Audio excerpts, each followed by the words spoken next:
ang vlog natin ngayon is si Junmar, no? Si Junmar Fajardo winning his 7th regular season MVP. Okay. Well, yun yung sinasabi kasi hindi naman daw nakakompleto si Junmar ng number of games para mag-MVP. Pero para sa akin, kung ganun siya kabait, okay? Kung ganun ganun kaganda yung attitude niya. Okay? Kung ganun kaganda yung attitude niya, ganun siya ka-dedicated, okay?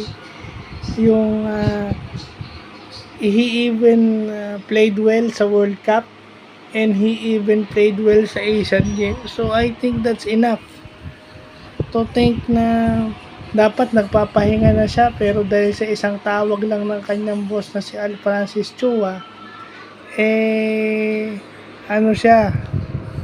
bumalik siya ng Maynila, kalalapag lang bumalik ng Maynila. So yung kagandahan ng attitude siguro pwede na exemption yun doon sa number of games. Kung ganun kabait at ganun ka-consistent at ganun kaganda yung attitude, siguro pwede mo nang i-exempt yung ganun. Kasi minsan tayo, okay, sa iba kasi sasabihin presidents. Pero dapat kung gagawa tayo ng presidents, titignan nyo muna kung magaganda yung ugali. Si Junmar naman napakabait na tao naman ito. Napakabait nito. At saka kita mo namang magaling. Tsaka kita mo, lumaban siya dun sa mga kagaya nila Karl Anthony Towns. Tapos yung malalaki sa Asian Games, di ba? Pero meron talagang game na nahirapan siya, lalo na nung may isang game sa Asian Games, naglaro siya sa Gilas na nahirapan talaga siya. Pero he was there. Malaking tulong pa rin yung presence niya. Di ba? So, yun. For every rule, dapat ang exemption is yung attitude at saka yung work ethic. So, yun.